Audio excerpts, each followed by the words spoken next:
สาวโสดเลยโดยสบายดีเด้อสบายดีโดยสบายดีเนาะกับบ่ได้พ่อทางผู้สาวเพิ่นก็ดนนานเนี่ยเนาะ FC อาจสิ FC ใหม่ก็ยังบ่ฮู้ชื่อเพิ่นนะก็สิขออนุญาตให้ทางน้องเพิ่นแนะนำชื่อน้องล่ะเนาะสื่อฟ้าเด้อชื่อน้องฟ้าโดยอายุจักปีน้องล่ะ22 ปีอายุ22ปีโอ้รู้สึกว่ามาเห็นรอบนี้นะคือว่างามๆเนาะงามกว่าเก่าว่าสั้นๆเนาะงามกว่าเก่าไปเห็นจังมาเด้เดี๋ยวนี้เนาะไปเสริมดังมาโอ้ไปงาม ไปเห็นงามมาเสริมดังมาเจ้าพ่อจะว่างามขึ้นกว่าเก่าเนาะอยากถามว่าหลังจากที่เจ้าก็เปิดใจแล้วมาเธอหนึ่งเนาะมีหนุ่มๆเขามาทักทายอยู่บ้างล่ะมีแต่ว่าแบบร่วมกันในหนึ่งเลยเคยกระเซาโอ้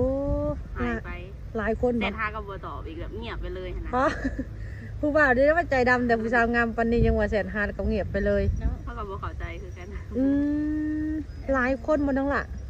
ประมาณ2 คนนี่แหละจะเปิดจะสุดก่อนได้ผู้บ่าววัน2 คนเอาขึ้นมาหน่อยเถอะฮะคือว่าแจกไปลายอยู่เนาะซาลาเลยเนาะ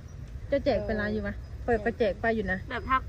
ว่าแบบลงจริงๆจังๆค่ะนะประมาณ2 คนแบบทักแล้วก็แบบหายทักหายคำว่าทักหายนี่หลายเนาะถามว่าทักมาแล้วคุยจริงจังหรือหลายเนาะ6 คน7 คนเนี่ยโอ้ก็ถือว่าหลายลงแบบดนในหนึ่งค่ะนะแบบว่า2 คนแต่ก็ลดเรือคนหนึ่งแต่ก็หายไปเลยอันนี้คือหายไปเลยเบิดทั้ง6 คนเลยโอ้ยเนาะกับบุหูสาเหตุว่าไปย่นยังเป็นบ่เลยก็คือว่าอะไรบางคนเพิ่นเข้ามาในการเข้ามานี่ก็บ่ได้มีแบบว่าจริงจังอีกอย่างแต่บางคนเข้ามาทักทายอยากทำความรู้จักแบบนี้เนาะแต่ว่าก็คือบ่มีแล้วแม่นบ่บ่มีสนิทเลยตอนนี้สนิทเลยโสดสนิทเลยมีคนลมพร้อมอันถึกช่วงย่ำน้ำผู้บ่าวก็ยังหายเนาะยังว่าเฮ็ดสาวโสดก็เรียกกันได้โอ้ยเนาะนาวใจถ้าว่านาวใจนาวใจยังนาวกายยังใครเนาะอันนี้ว่านาวใจอีกก็ออกมาเปิดใจใหม่บ่น้องล่ะคิดออกมาหาคนลมใหม่โอ้มาหาคนลมใหม่ออกมาในครั้งนี้ออกมาเปิดใจครั้งนี้นี่ต้องในจำกัดที่บ่ต้องเอาอายุเท่าไรผู้บ่าวบัดนี้ฮะบ่จำกัดคือเก่าอ๋อบ่จำกัดโดยสิเป็นหนุ่มทั้งใดก็ล้มได้เบิดตอนที่ท่านน้องเปิดใจแรกๆนะหนุ่มทั้งใดน้องหล่ะเป็นพิเศษอยู่ไทยมึงนอกมีบ่อยู่อเมริกามีแล้วเพิ่นก็หายไปแล้วก็มีแล้วก็หายไปคือกันโอ้คนงามปานนี้จะได้อย่ามาปล่อยให้หลุดมือเนาะคันข่อยเป็นผู้บ่าวข่อยคือสิบ่ข่อยปล่อยหลุดมือเนาะก็ต้องถามมึงก่อนว่าผู้สาวโสดมีเวลาให้ผู้บ่าวอยู่บ่มันต้องมีส่วนบ่มีส่วนหนึ่งแบบว่าบ่ค่อยมีเวลาปานใดเรียกหลายแล้วเพิ่นก็แบบทักมาแล้วโทรมาแบบแล้วเพิ่นก็หายไปเลยค่ะแบบเฮาเรียกหลายบ่มันก็ต้องมีมาที่ไปเนาะแต่ตอนนี้มีแล้วเพราะว่าเรียกบ่ค่อยหลายถ้าว่าคนที่เคยล้มเนาะที่ผ่านมาแล้วเพิ่นเพลงคลิปนี้จะเปิดได้ไหมแล้วเพิ่นสิกลับมาคุยอีกนี่จะสิว่าได้ก็ได้อยู่เนาะเพราะว่าการไปหันบ่ได้แบบว่าผิดเถียงหยังกันเนาะเพียงแต่ว่าเวลาตอนนั้นยังบ่ค่อยมีปานใดเพิ่นว่าคือชาวฟ้านี่ยังบ่เคยสร้างครอบครัวแม่นบ่บ่เคยแต่ถ้าว่าคนที่สิเข้ามาแล้วเพิ่นอาจจะเคยมีเมียมาก่อนเด้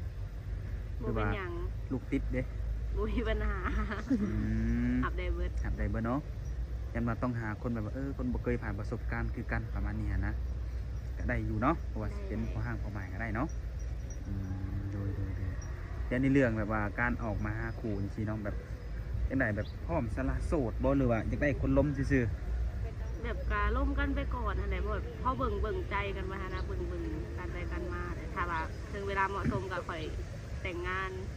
สร้างครอบครัวเลยนะเฮาต้องล้มกันก่อนแม่นบ่โดยแม่นแต่ว่าในความพร้อมนี่ก็พร้อมอยู่เนาะพร้อมอยู่แต่ก็เบิ่งก่อนว่าผู้ชายที่เขามาหาเฮานี่เนาะจะเป็นจังไดแล้วเพิ่นสิรับเฮาได้บ่นะเนาะแล้วปัจจุบันนี่ได้เฮ็ดเวียกเฮ็ดงานทางใดอยู่บ่ปัจจุบันนี่บ่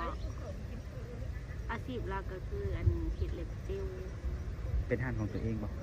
ห้านน้าสาวแต่ว่าไปเฮ็ดน้ำเพิ่นแล้วก็แบบ เพลง ทำงานห้องเพลง แม่น เพลงนะสไตล์แบบใด สไตล์แบบงานดองออกงานดองแบบงานแต่งนี่นะแบบห้องเพลงในงานแบบว่า อืม อิเล็กโทรนนะ โอ้เป็นนักห้องพร้อมบ่เนี่ยป้าทุกคนเนาะคนบ่ได้งานบ่ได้มีแบบว่างานที่จะมีความสามารถในการร้องเพลงนะทุกคนเนาะ ห้องเพลงได้ เคยไปอัดเทปอันหนังลงอยู่บ่ เคยมีอยู่แต่ก็ประมาณ2 ปีแล้วแหละ แต่ว่าเพลงยังอยู่ว่าตอนนี้อยู่ใน ยัง ใน YouTube นะซื้อเพลงไว้ได้ใน YouTube ซื้อเพลงว่าแอบหักกลัวเขา เป็นมักพวกเขาคือว่าหนุ่มๆน้อยอยากคนเบิ่งฟังเสียงหั่นนะดูจากบ่ธรรมดาเด้อเนาะ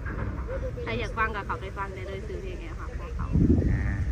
แต่ว่าการลงน่ะเป็นเฟซYouTube ของตัวเองบ่ ยูทูบของเอื้อย ของเอื้อย เขาเป็นหนังห้องส่วนเจ้าของเพลงของเก่าเขาเด้อเด็กศิลปนกับศิปัญญา ของเอื้อยจังบ่ แม่น เออ นี่คือเรานี่ที่อะไรเงินเราดวงดาวน้อยก็อยู่เทิงจะเห็นวีนี่ ผู้นั้นน่ะบ่ แม่นดวงดาวน้อยได้นะ ผู้หยังเซเว่นน่ะได้ แม่น ด ดวงดาวน้อยเดือนสวรรค์ ป้าทุกคนเอาไปเอามา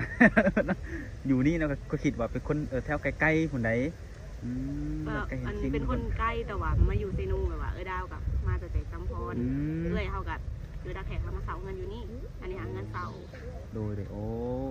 เข้าใจแล้ว ก็เรียกว่าสิบวหูสะดอกกว่าบ่เห็นทัก ทุกคนเนาะอันนี้คือเพิ่นก็มีความสามารถของเพิ่นเนาะปัจจุบันนี้ก็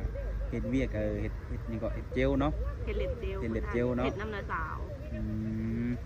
โดยในช่วงก่อนเนาะตั้งแต่เปิดใจช่วงก่อนนะเคยมีหนุ่มมาหาอยู่บ่ มาหาบอก แม่น บ่เคย แบบนัดเจอกันได้สามีอยู่บ่ ถ้าเจอกันก็บ่เคย ร่วมกับหนุ่มโสดป่ะเนี่ยจะมักจะเจอคนแบบมีนิสัยแบบใดเนี่ยนะ นิสัยแบบว่าแบบมีคนหนึ่งแบบว่าจู้จี้จุกจิกแห้งแบบว่าแบบเห็ดยังแบบเขาบอกว่าคาเวียร์ก็ยังแบบโอ้นำแต่กันโบมัก เป็นคนไทยบ่ แม่นคนไทย แต่ส่วนมากคนลมน่าจะเป็นแต่คนไทยเนาะเคยมีบอกคนลาวเขาลม บ่เคยที่ทางมาบ่เคย ดูว่าแต่เนาะทางสาวฟ้ากับผู้เจ้าผู้งามนี่น่าจะมีเนาะสเปคแบบว่าเห็นเราตายโตแบบเห็นเราปักในใจได้มี สำหรับเฮาบ่มีในสปิกแบบอยู่กับใครและสบายใจแบบว่ารู้สึกดีกับเฮาอยู่นะบ่มีสปิกเลย บ่มีเลยบ่ เป็นคนแบบบ่มีสปิก เป็นไปได้จากคนเนาะยันว่าคือเฮากับกัดซีเว้าเนาะครับว่าคือเฮาเบิ่งกันนี่เฮากับผู้งามจะแบบต้องเลือกแบบหน้าตาหล่อแบบนี้ฮะนะหล่อสูงยาวเขาดีแบบนี้ฮะนะ เบิ่งแต่ว่าพอไปบัดไปว่า ถ้าว่าตรงๆกับเฮาเบิ่งแล้วแบบสะอาดหูสะอาดตาเนาะ แม่น ประมาณนี้เนาะโดย แล้วบุคลิกการแต่งตัวแต่งกายเป็นได้ซะ บุคลิกการแต่งตัวก็ธรรมดาเด้บ่ได้ซีเรียสกับเรื่องอีกปานใด ตามเพิ่นสะดวกมันบ่ แม่ตามเพิ่นสะดวกเลย แต่ว่าต้องให้แบบแต่งตัวแบบว่าเหมาะสมกับสถานการณ์หั่นนะ เอาง่ายๆคือเอาสะอาดไว้ก่อนเนาะ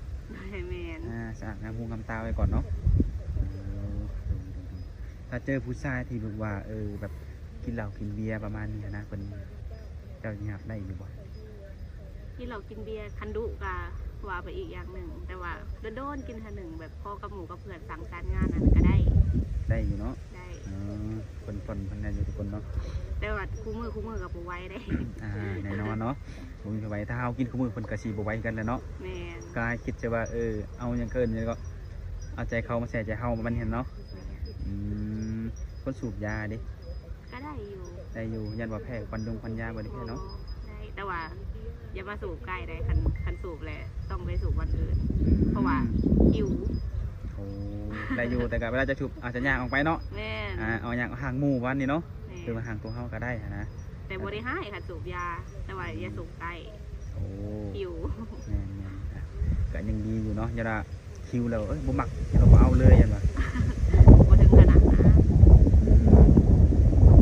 ถ้าเกิดว่าเนาะได้ลงกันแล้วกับใครสักคนหนึ่งเนาะแต่ถึงขั้นว่าต่างคนต่างหมักต่างมีใจให้กันนะ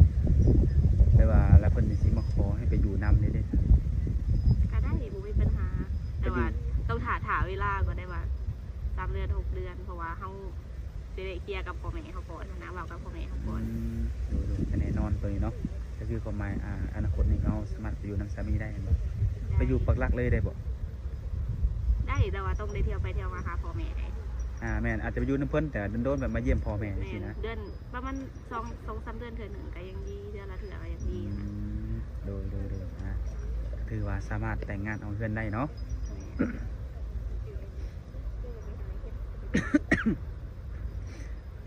และปัจจุบันนี่ก็คือยังไงแบบผู้บ่าวแถวใกล้บ่หรือแถวนี่นะแบบน้ำเฟซน้ำหยังบ่มีใครเข้ามาจีบเลยบ่บ่มีสักคนเลยบ่ ก็มีอยู่แบบว่าพวกเด็กน้อยทักมาหยอกทักมาหยังเขาบ่มาก ผู้บ่าวรุ่นน้อย แม่นแล้วก็บ่ได้ค่อยวนนำ โอ้ พวกเด็กน้อย ในใจเนาะถ้าว่าอยากมีแฟนสักคนนี่ทางฟ้านี่คิดว่าอยากได้ทางไหนหลายกว่าในใจนะคิดไว้ในใจนี่นะ ในใจบอก แม่น คนไทย อยากได้คนไทยกันบ่ คนไทยคนใดก็ได้นะคะแนนเบิ่งเองเขาได้ โดยทุกคนเนาะการแน่นอนอันหลักๆคือกันในการคนหาคู่เนาะสาวลาวนี่สำหรับแม่นจะมีแต่หนุ่มไทยเนาะแต่หนุ่มไทยก็คือว่าแหละบางคนเข้ามาก็บางคนก็นิสัยดีเนาะบางคนก็อาจจะนิสัยบ่ดีเพราะว่าหนุ่มไทยหรือสาวลาวเขาก็คือกันเนาะมันก็อยากเป็นคือกันนั่นแหละในการคุยเนาะก่อนถึงขั้นว่าสิมาเป็นชู้เป็นแฟนเนาะสิทำความรู้จักหรือว่าคุยกันมันจักเดือน บอกว่าร่วมกันก่อนจะเป็นแฟนนะบอกบ่ฮอดเดือนก็ได้ เนาะ คะแนนแบบว่าร่วมแล้วเข้าใจกันก่อน โอ้ จึงมาเป็นแฟน คือโบจำเป็นแต่ว่าต้องหาเวลาดนเนาะถามว่าผู้ใดเข้ามาแล้วเฮ็ดให้เฮานี่สบายใจไว้ก็แต่คบหาไว้เนาะ แม่น ถ้าได้คบกันแล้วพร้อมเปิดโตบ่เปิดโตแฟน ระ นี่ ยะเวลาก่อน เบิ่งกันบ่เบิ่งว่าเฮาสิมั่นใจกับเพิ่นซำใดเพิ่นสิมั่นใจกับเฮาซั่นนี่บ่ อย่าถึกตัว แบบเฮาเปิดไปปุ๊บเปิดตื่นมาเช้ามาเอ้าต่างคนต่างไปเลิกลากันประมาณนี้เนาะมันก็ แล้ว สิ ก็แบบว่ายันเขามีลูกมีเมียแบบมาตัวเฮาอะนะ อืมก็เบิ่งตามสถานการณ์หรือว่าระยะเวลาเนาะว่าสิเป็นแนวใดทุกคนเนาะก็คือเพิ่นก็มาเปิดใจเป็นครั้งที่2บ่เนี่ย แม่นครั้งที่สอง ครั้งที่2เปิดสุกรกับคนลมก็มีอยู่แต่ว่ายังบ่ถึงทันว่าคบหาเนาะเป็นชู้เป็นแฟนหั้นนะลมกับคนก่อนดนปานใดจังว่าเพิ่นจะเงียบไปนะ เพราะมันเดือนหนึ่งนี่แหละ ประมาณเดือนหนึ่งก็คือเงียบไปเลย เดือนหนึ่งเดือนไป ก็เคยได้เห็นตาเพิ่นอยู่บ่ บ่เคยแต่ลมกับโทรศัพท์ลมกับทางโทรศัพท์ เสร็จข้อความอย่างเดียวบ่ แล้วก็วิดีโอคอล วิดีโอ เห็น คอล เห็นแต่หน้าแบบว่าทางอันนะบ่เคยเห็นหน้าตัวจริง โอ้ ทางคอวิดีโอคอล ดูเคยแต่แบบนี้แต่ว่า ในการลมเนาะทางสาวฟ้าแบบสะดวกแบบให้ระหว่างการเสร็จข้อความบอหรือว่าโทรมาเนี่ยนะสะดวกในส่วนใดก็ ประมาณคันว่าตอนเว้นนี่เฮาเฮ็ดเวียกเลยเฮาบ่สะดวกบ่ได้มีแต่คันเสร็จแล้วได้ แต่ว่าโทรกลางคืนเอาเพราะว่าเฮาบ่ได้เฮ็ดหยังเด็กกลางคืนแล้วเวียกแล้วก็โทรได้ ดูถามให้เพราะว่าบางคนนี่ก็ตรงๆเนาะหนุ่มโสดสไลด์มีแต่อยากโทรเนาะส่วนหลายอยากโทรเลยอยากเปิดกล้องหรือว่าคอลวิดีโอเนาะให้เข้าใจในช่วงกลางเว้นนี่เฮ็ดเวียก เฮ็ดเวียกเนาะก็เน้นข้อความก่อน แล้ว เนาะ ก็คันว่ามื้อได้ออกงานก็ไปแบบไปงานเต้นงานหยังอะนะเฮาไปกลางคืนกับถูกบ่ค่อยได้ปานใดเพราะว่าเฮาเข้าเวียกโอเค โดยถ้าเจอผู้ชายแบบขี้หึงขี้หวงนี่โอเคอยู่ ถึงการถึงให้พอประมาณแบบบ่ให้เกินแบบบ่ให้ห่วงหลายมันสิแบบกลายเป็นรำคาญน่ะนะ แต่ว่าไปใส่กับบ่ได้เนาะ แม่น ไปหาหมู่กับบ่ได้หลังจากที่ผ่านมาเคยเล่นน้ำหมู่น้ำคู่ก็พอมีแฟนบ่ให้ไปเนาะมันก็สิเป็นการแบบอึดอัดแล้วก็เฮ็ดแบบใจผู้หญิงบ่มักสลายเนาะแต่สำหรับส่วนตัวสาวฟ้านี่คนมักหึงมักหวงอยู่บ่ เดี๋ยวก็ สำหรับตัวเจ้าเป็นคนที่มักขี้หึงขี้หวงอยู่บ่ ก็ธรรมดาได้ ธรรมดาบ่ แม่น แต่ว่าได้ แต่ เป็น เขาเข้าใจเขาแบบเขาบอกว่าไปจะเขาก็เข้าใจแต่ว่าแบบอย่าตัว ถ้าว่าเมื่อใดมื้อหนึงเพิ่นตัวจับได้ครั้งหนึ่งนี่เลิกเลยบ่หรือว่าให้โอกาส ก็เบิ่งตามสถานการณ์ก่อน ตามสถานการณ์อีกแล้วเนาะ ว่ามันสิให้แฮงบ่เนาะ แม่นว่ามันสิให้หรือว่า พอให้อภัยบ่ทุกคนเนาะคือเพิ่นออกมาก็มีเหตุผลในทุกคนเนาะบ่แม่นว่าเห็นปุ๊บนี่สิ สิใส่อารมณ์โอ้ยบ่มักเลิกกันจังซี่บ่แม่นเนาะเพิ่นก็เบิ่งว่าเหตุผลที่ว่าตัวเฮานี่เป็นเพราะหยังหรือตัวไปหยังเนาะมันให้แฮงบ่เนาะเอาจังได๋ก็ฝากหนุ่มๆเนาะลองเข้ามาอบรมลงเบิ่งก็สิได้ฮู้หลายๆเรื่องอยู่ดอกเกี่ยวกับสาวโสดคนนี้เนาะแต่ทางติดต่อได้มีหยังได้ให้หนุ่มๆเพิ่น มีไลน์ ไลน์อย่างเดียวบ่เป็นแอปเป็นหยังเป็นเบอร์โทร แอ นี่ ปก็ได้ แอปได้อยู่เนาะ ได้ แต่ว่าเฟซนี่บ่ได้แม่นบ่ เฟซเฮาบ่ขอได้หลินก็ได้ เอาบ่สะดวกเนาะบ่สะดวกลิ้นบ่ค่อยได้ลิ้นก็บ่แจกทุกคนถ้าแจกไปก็ถ้าบ่ได้แจกไปคือเก่าเนาะเพราะว่ามันก็บ่ได้คุยบ่ได้ลมกันเนาะ ส่วนไลน์หลินจะ TikTok แล้วก็ไลน์แล้วก็แอป มี TikTok อีก TikTok ชื่ออะไร TikTok สื่ออันจักอีหยังแหละเฮาบ่ได้ตั้งสื่อเขาเอง เอาไฟตั้งให้เลย แบบตั้งแบบสื่อแบบว่าสื่อแบบคำคมหรืออีหยังอะนะ โอ้ยามนาเพื่อให้หนุ่มๆเพิ่นเขาไปกดติดตามให้หั่นนะจักอีหยังแหละแล้วเราสิบอก โดยก็บ่เป็นหยังเนาะถ้าว่าบางคนเนาะอยากฮู้ TikTok เพิ่นก็เพิ่นมีไลน์ให้อยู่เนาะแชทเอาก็ได้เดี๋ยวคนได้แชทหาทางไลน์เพิ่นก็สิบอกให้เราสิต้องบางคนอยากติดตามให้หั่นนะเอาปิดท้ายนี่เนาะว่าเจ้ามีหยังสิฝากให้หนุ่มๆบ่ที่เบิ่งคลิปอยู่ตอนนี้หั่นนะผู้ที่สิเข้ามาลมเจ้านี่ ก็อยากให้มาร่วมด้วยความจริงใจซื่อสัตย์ต่อกัน จริงใจซื่อสัตย์ซึ่งกันและกันเนาะ แม่น ว่า ว่าบ่ค่อยเป็นบันได ข่อยเป็น คนขี้อาย เวลาลมผู้บ่าวนี่ผู้บ่าวบ่นำบ่ทันมาจักบ่ จะได้กันแล้วแต่ทุกคนก็เข้ามาโอ้มาล้มลงเบิ่งเนาะก็สิได้ฮู้หรอกเนาะ โดย โดยกับ